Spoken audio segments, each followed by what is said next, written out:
The CIA assassinated your first popular leader, Mr. Lumumba, and then installed another dictatorship for the next 30 years.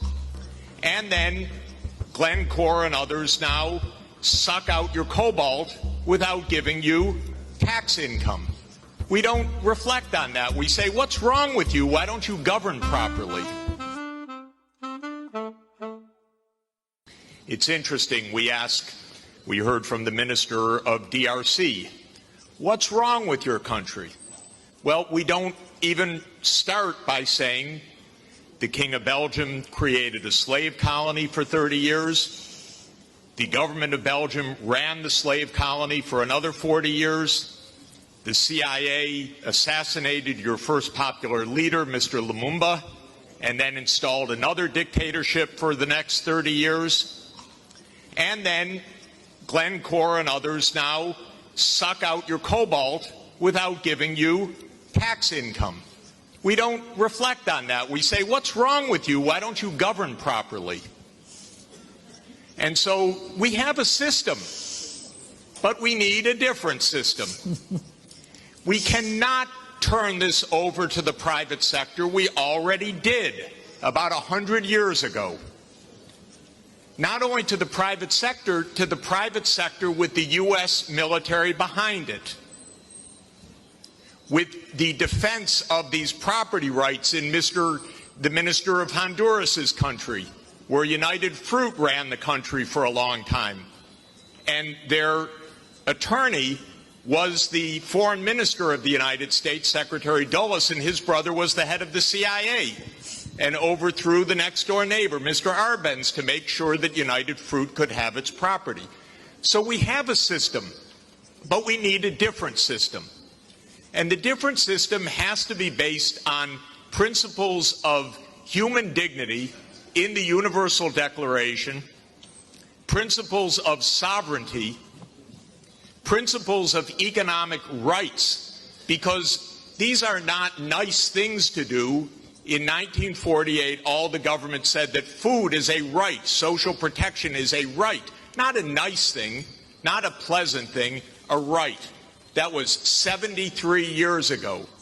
The SDGs are nothing more than our generation's attempt to honor the Universal Declaration of Human Rights. I come from a country that not only doesn't care about the world's poor, it doesn't even care about its own poor. 1 in 7 Americans is hungry right now, and they don't care. I mean, the poor people care, but one political party, all it cares about is cutting taxes for the rich and filibustering any solution. So we're in a world that's really tough. The private sector is not going to solve this problem.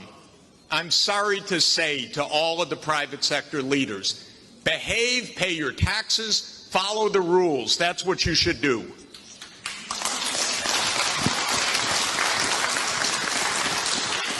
And what the governments should do is the following. They won't, but they should. First, the G20 should become the G21 by inviting systemically the chairperson of the African Union and the African Union to be the 21st country. The European Union is a member of the G20 as the EU.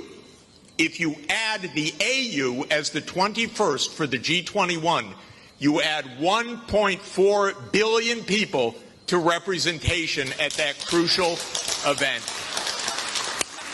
That will change decisively the discussion, because 1.4 billion people are not at the table for finance right now, and they need to be. So my first recommendation is the G21. I love the G20. Add one seat, 1.4 billion people with the AU represented.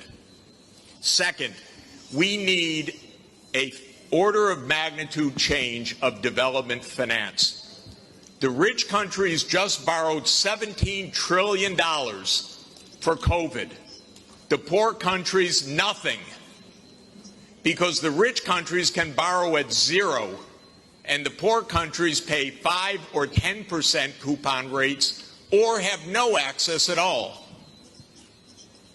So the world exposed its grotesque inequality this past year and a half. Rich countries didn't say, we tighten our belts, why don't you? My country spent $7 trillion of emergency funding, not one penny for anybody else, by the way.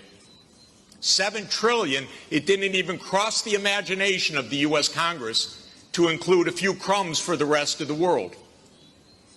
But the poor countries cannot borrow.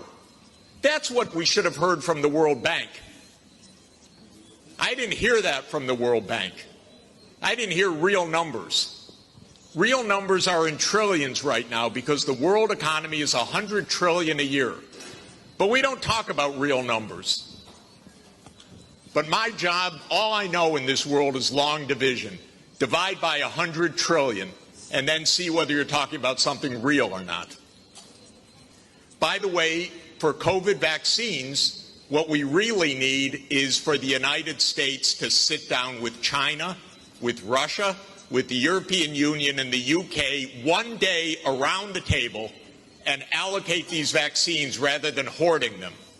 That's all it would take.